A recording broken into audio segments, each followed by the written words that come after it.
السلام علیکم ورحمۃ اللہ وبرکاتہ۔ نحمدہ و نصلی علی رسولہ الکریم، اما بعد۔ دوسرے پارے کی شروعات تحویل قبلہ سے ہوتی ہے۔ اللہ تبارک تعالیٰ نے سورہ بقرہ کے آیت نمبر 142 سے لے کر آیت نمبر 150 تک تحویل قبلہ کا تفصیلاً ذکر کیا ہے۔ صحیح بخاری کی حدیث ہے کہ اللہ کے رسول صلی اللہ علیہ وسلم نے ہجرت کے بعد مدینہ منورہ میں تقریباً 16 یا 17 مہینے بیت المقدس کی جانب رخ کر کے نماز کو ادا کیا۔ پھر اس کے بعد اللہ تعالیٰ نے حکم دیا کہ اب آپ بیت المقدس کے بجائے کعبے کو اپنا قبلہ بنائیں۔ جس نماز میں اللہ کے رسول صلی اللہ علیہ وسلم نے اپنے رخ کو بیت المقدس سے کعبے کی جانب پھیرا، اس میں اختلاف ہے۔ بخاری کی روایت سے پتہ چلتا ہے کہ وہ عصر کی نماز تھی، اور موطا امام مالک کی روایت سے پتہ چلتا ہے کہ وہ فجر کی نماز تھی، اور ایک روایت میں ہے کہ جس نماز میں آپ نے تحویل قبلہ فرمایا وہ ظہر کی نماز تھی۔ اور تحویل قبلہ کیوں ہوا، اس مقصد کو بیان کرتے ہوئے اللہ تعالیٰ ارشاد فرماتا ہے کہ ہم نے تحویل قبلہ کا حکم اس لیے دیا تاکہ ہم یہ ظاہر کر دیں کہ اس حکم کے بعد وہ کون رسول اللہ صلی اللہ علیہ وسلم کی اتباع کرتا ہے، کون رسول اللہ صلی اللہ علیہ وسلم کے ساتھ رہتا ہے، اور کون رسول اللہ صلی اللہ علیہ وسلم کی مخالفت اور آپ کو پیٹھ دکھا کر چلا جاتا ہے۔ تحویل قبلہ کا حکم نازل ہونے کے بعد الحمدللہ مومنین وہ رسول اللہ صلی اللہ علیہ وسلم کے ساتھ رہے، لیکن جو اہل کتاب ہیں انہوں نے رسول اللہ صلی اللہ علیہ وسلم کی مخالفت کی، حالانکہ وہ رسول اللہ صلی اللہ علیہ وسلم کو جس طرح سے اپنے بیٹوں کو پہچانتے ہیں اسی طرح سے پہچانتے تھے، بلکہ اس سے زیادہ وہ رسول اللہ صلی اللہ علیہ وسلم کو جانتے تھے۔ وہ اس لیے کہ اللہ تعالیٰ نے تورات اور انجیل میں رسول اللہ صلی اللہ علیہ وسلم کے اوصاف کو بیان فرما دیا تھا، اور یہ بھی ذکر کر دیا تھا کہ رسول اللہ صلی اللہ علیہ وسلم یہ بیت المقدس کے بجائے کعبے کو اپنا قبلہ بنائیں گے۔ اس کے باوجود اہل کتاب نے رسول اللہ صلی اللہ علیہ وسلم کی مخالفت کی۔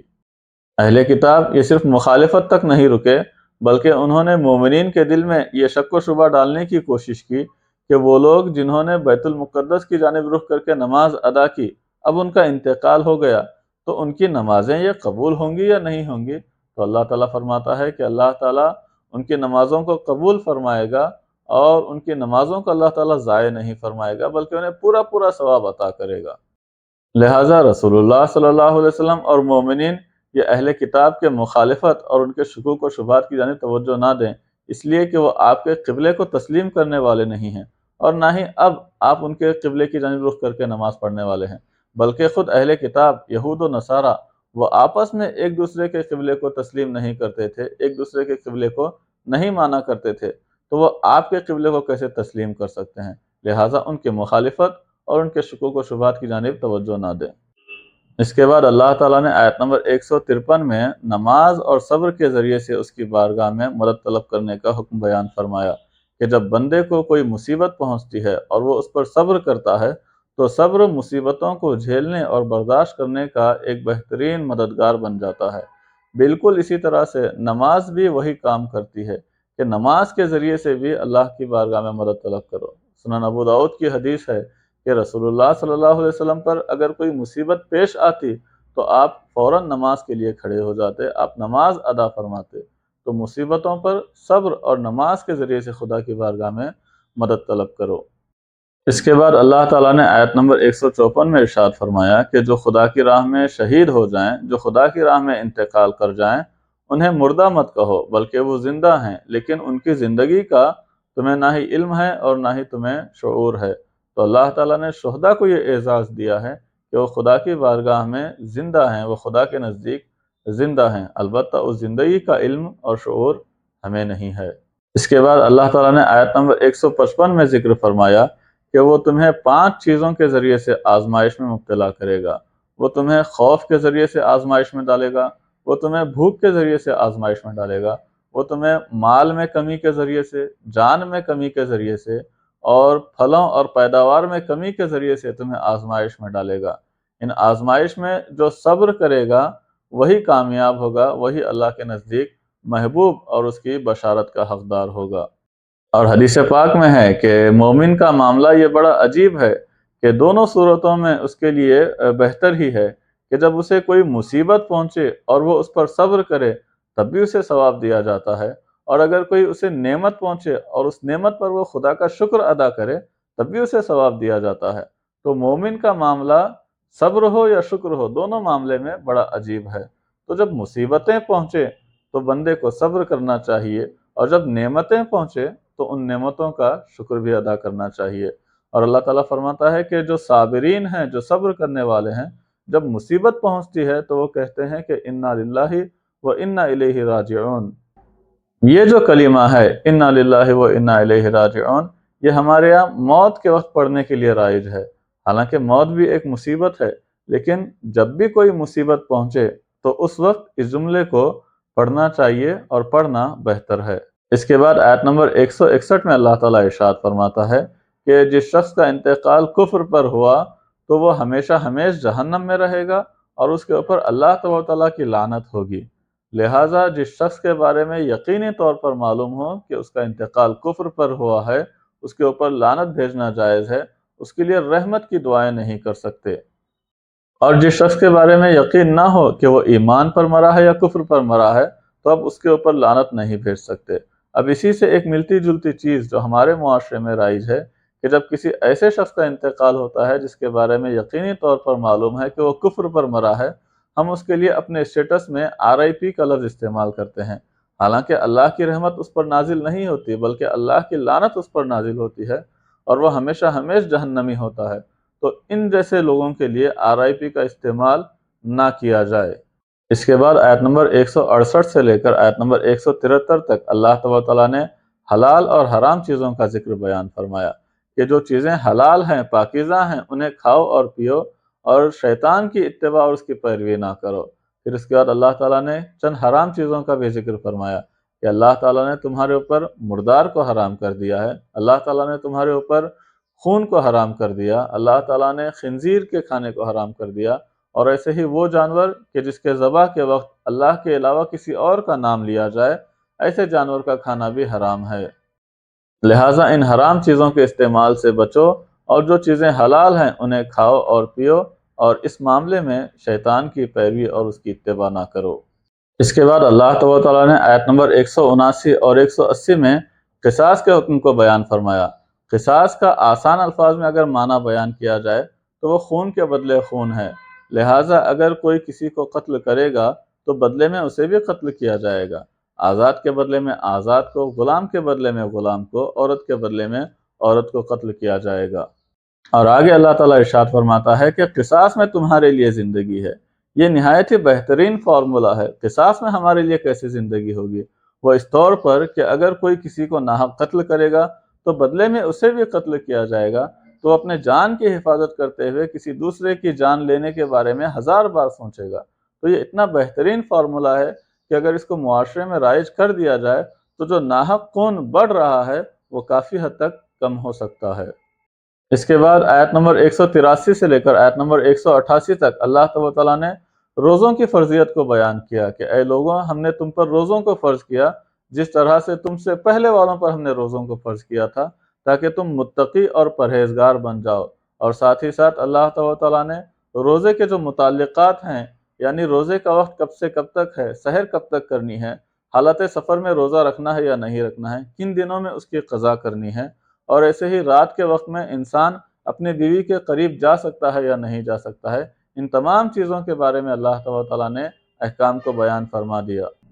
اور ساتھ ہی ساتھ اللہ تعالیٰ نے یہ بھی بیان فرما دیا کہ ہم نے رمضان کے مہینے میں قرآن کو نازل کیا، اور قرآن یہ ایسی عظیم کتاب ہے جو ساری انسانیت کو ہدایت دیتی ہے، سارے انسانوں کے لیے یہ ہدایت کا سامان ہے۔ اس کے بعد آیت نمبر 195 میں اللہ تعالیٰ نے جہاد کا حکم دیا، لیکن صرف ان لوگوں سے جو مسلمانوں پر زیادتی کرتے ہیں۔ لیکن اس کے بعد یہ حکم منسوخ ہو گیا، اور سورہ توبہ کی آیت نمبر 5 میں حکم دیا گیا کہ آپ لوگوں سے جہاد کریں یہاں تک کہ اللہ کا دین یہ سب پر غالب آ جائے، اللہ کے احکام یہ سب کے اوپر نافذ ہو جائیں۔ اس کے بعد آیت نمبر 196 سے لے کر آیت نمبر 203 تک اللہ تعالیٰ نے حج اور عمرہ کے احکام کو بیان فرمایا۔ حج اور عمرہ کو اللہ کے لیے پورا کرو۔ حج یہ 9 ہجری میں فرض ہوا ہے۔ حج ہر مسلمان، عاقل، بالغ اور جو مالدار ہے اس کے اوپر حج فرض ہے، اور جب کسی کے اوپر حج فرض ہو جائے تو وہ نہ ہی کوئی بری بات کہے، نہ ہی کوئی فسق و فجور والا کام کرے، اور نہ ہی کسی کے ساتھ گالی گلوچ کرے۔ اور اس کے علاوہ مزید احکام حج و عمرہ کے حوالے سے اللہ تعالیٰ نے ان آیتوں میں بیان فرما دیے۔ اس کے بعد آیت نمبر 214 میں اللہ تعالیٰ نے اس بات کو بیان فرمایا کہ کیا مومن بندہ بغیر آزمائش کے وہ جنت میں داخل کر دیا جائے گا؟ ایک مرتبہ صحابہ کرام رسول اللہ صلی اللہ علیہ وسلم کی بارگاہ میں حاضر ہوئے اور انہوں نے کفار اور مشرکین اور منافقین کی جانب سے جو تکلیفیں پہنچتی ہیں اس کی شکایت کی، تو رسول اللہ صلی اللہ علیہ وسلم نے صحابہ کرام سے فرمایا کہ تم سے پہلی امتوں پر تو اس سے زیادہ تکلیفیں تھیں۔ ان میں سے کسی شخص کو ایک گڑھے میں رکھا جاتا اور آرے سے اس کے سر کو چیرا جاتا، اور اسی طرح سے بعض لوگوں کے بدن کو لوہے کی کنگھی سے چھنی چھنی کر دیا جاتا۔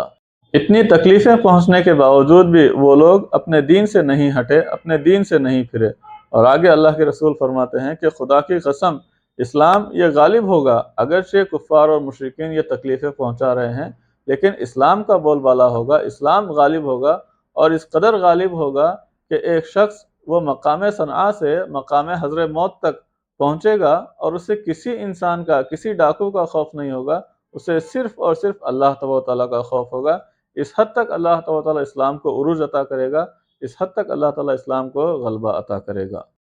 اس کے بعد آیت نمبر 216 میں اللہ تبارک و تعالیٰ نے جہاد کے حکم کو بیان فرمایا کہ اللہ تعالیٰ نے تمہارے اوپر جہاد کو فرض کیا، اور ہو سکتا ہے کہ کسی چیز کو تم پسند کرو حالانکہ وہ چیز حقیقت میں بہتر نہ ہو، اور ایسے بھی ہو سکتا ہے کہ کسی چیز کو تم ناپسند کرو حالانکہ حقیقت میں وہ تمہارے لیے بہتر ہو سکتی ہے۔ تو جہاد کا معاملہ بھی بالکل اسی طرح سے ہے کہ اللہ نے تمہارے اوپر جہاد کو فرض کیا لیکن تم جہاد کو ناپسند کرتے ہو۔ اس کی مثال بالکل ایسے ہی ہے کہ کوئی شخص مریض ہے اور اسے ایک کڑوی دوا دی جائے تو وہ اس کو ناپسند کرتا ہے، لیکن یہ دوا اس کے لیے فائدہ مند ہوتی ہے، وہ اس کے مرض کو ختم کرتی ہے۔ اسی طرح سے جہاد، اس کو تم ناپسند کر رہے ہو لیکن یہ فائدہ مند ہے، یہ تمہارے دین کو غالب کرے گی، یہ اسلام کو غالب کرے گی۔ اس کے بعد اللہ تعالیٰ نے آیت نمبر 219 میں شراب اور جوئے کے حکم کو بیان فرمایا۔ اس کا حکم آگے بھی آ رہا ہے، انشاءاللہ وہاں پر اس کی تفصیل کو بیان کیا جائے گا۔ اس کے بعد آیت نمبر 221 میں اللہ تعالیٰ نے اس حکم کو بیان فرمایا کہ ایک مومن مرد وہ ایک مشرک عورت سے نکاح نہیں کر سکتا اگرچہ وہ عورت اس کو پسند ہو، اور اسی طرح سے ایک مومن عورت ایک مشرک مرد سے نکاح نہیں کر سکتی اگرچہ وہ اس کو پسند ہو۔ اور اللہ تعالیٰ نے یہ بھی فرمایا کہ ایک مومن غلام وہ ایک آزاد مرد سے بہتر ہے، اور ایک مومنہ باندی وہ آزاد عورت سے بہتر ہے، وہ اس لیے کہ یہ سب کے سب تمہیں جہنم کی طرف بلاتے ہیں، اور اللہ تعالیٰ تمہیں جنت کی طرف بلاتا ہے، اس کے مغفرت کی طرف بلاتا ہے۔ لہٰذا ایک مومن بندہ یا ایک مومن بندی وہ غیر مومن سے نکاح نہیں کر سکتی، لہٰذا اس طرح سے نکاح کرنا ناجائز اور سخت حرام ہے، بلکہ اس طرح کا نکاح تو سرے سے ہوگا ہی نہیں۔ اس کے بعد اللہ تعالیٰ نے آیت نمبر 222 میں عورتوں کو جو ماہواری ہوتی ہے جنہیں حیض کہا جاتا ہے اس کے احکام کو بیان فرمایا کہ شوہر وہ حیض کے ایام میں، ماہواری کے ایام میں عورت کے قریب نہ جائے، اس لیے کہ ماہواری کے ایام میں جو خون نکل رہا ہے وہ گندگی ہے، لہٰذا گندگی کے وقت وہ اپنی بیوی کے قریب نہ جائے۔ ہاں، جب وہ پاک ہو جائے تو پھر اس کے بعد وہ اپنی بیوی کے قریب جا سکتا ہے۔ تو ماہواری کے جو دن ہیں وہ کم سے کم 3 دن ہیں اور زیادہ سے زیادہ وہ 10 دن ہیں۔ ان دنوں میں شوہر اپنی بیوی کے قریب نہیں جا سکتا، اس کے علاوہ کے جو ایام ہیں اس میں وہ اپنی بیوی کے قریب جا سکتا ہے، جس کو اللہ تعالیٰ نے اس آیت میں بیان فرمایا۔ اس کے بعد اللہ تعالیٰ نے آیت نمبر 228 سے لے کر آیت نمبر 242 تک مزید عورتوں کے احکام کو بیان فرمایا اور خصوصیت کے ساتھ طلاق کے احکام کو بیان فرمایا۔ طلاق کہتے ہیں کہ مرد اور عورت کے درمیان نکاح کے ذریعے سے جو معاہدہ قائم ہوا ہے اس معاہدے کو ختم کرنے کا نام طلاق ہے، اور جب مرد عورت کو طلاق دے دے، اور اللہ تعالیٰ نے طلاق کا اختیار یہ مرد ہی کو دے رکھا ہے، جب مرد عورت کو طلاق دے دے تو اس کے بعد اس کے اوپر عدت گزارنا لازم ہے، اور یہاں پر ہر عورت کی عدت یکساں نہیں ہے، ایک طرح سے نہیں ہے، بلکہ ان میں بھی مختلف عدتیں ہیں اور ہر عورت اپنے اپنے اعتبار سے عدت گزارے گی۔ لہٰذا اگر کسی مرد نے اپنی عورت کو طلاق دی اور ان دونوں کے درمیان تعلق قائم نہیں ہوا تھا تو اس کے لیے کوئی عدت نہیں ہے، اور اگر مرد نے عورت کو طلاق دی اور ان دونوں کے درمیان تعلق قائم ہوا تھا تو اب 3 ماہواری اس کے اوپر گزارنا لازم ہے، 3 ماہواری گزرنا یہ اس کی عدت ہے۔ اور اگر مرد نے عورت کو طلاق دی اور عورت اس حالت کو پہنچ گئی ہے کہ اب اسے ماہواری نہیں آتی تو ایسے عورت کی عدت وہ 3 مہینے ہے کہ وہ 3 مہینے عدت کے گزارے گی۔ اور ایسے ہی اگر مرد نے عورت کو طلاق دی اور عورت کو اس حالت میں طلاق دی کہ وہ حاملہ ہے، تو جب تک وہ اپنا حمل وضع نہ کر دے، جب تک بچے کی پیدائش نہ ہو، تب تک اس کی عدت شمار کی جائے گی۔ لہٰذا عورتوں کی عدتیں یہ مختلف ہوتی ہیں، ان کے احوال مختلف ہوتے ہیں، ہر ایک کی عدت وہ یکساں نہیں ہوتی۔ اور ایسے ہی اگر مرد نے عورت کو ایک طلاق دی تو اب بھی وہ دونوں ساتھ میں رہ سکتے ہیں، مرد کو اختیار ہے کہ وہ رجوع کر سکتا ہے۔ اور ایسے ہی اگر مرد نے عورت کو 2 طلاقیں دی، اب بھی گنجائش ہے کہ وہ رجوع کر کے ساتھ میں رہ سکتے ہیں۔ لیکن اگر مرد نے عورت کو 3 طلاقیں دے دی تو اب اس کے نکاح سے مکمل طور سے نکل گئی، اب وہ دونوں ایک ساتھ نہیں رہ سکتے جب تک کہ یہ عورت کسی دوسرے مرد سے نکاح نہ کر لے، اور وہ تعلق قائم کر کے اس کو اگر طلاق دینا چاہے تو طلاق کے بعد عدت گزار کر پھر یہ شوہر اول کے ساتھ رہ سکتی ہے۔ لہٰذا ایک طلاق کے بعد رجوع ہو سکتا ہے، ساتھ میں رہ سکتے ہیں، گنجائش ہے۔ 2 طلاق کے بعد رجوع ہو سکتا ہے، ساتھ میں رہنے کی گنجائش ہے۔ لیکن 3 طلاق اگر دے دیا تو پھر اب ساتھ میں نہیں رہ سکتے۔ اور ساتھ ہی اللہ تعالیٰ نے ایسے عورتوں کی عدت کو بھی بیان فرمایا جن کے شوہروں کا انتقال ہو گیا ہے۔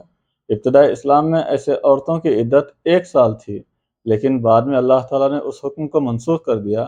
اب ایسی عورت جس کے شوہر کا انتقال ہو گیا ہے، اس کے اوپر 4 مہینے 10 دن کی عدت گزارنا لازمی اور ضروری ہے۔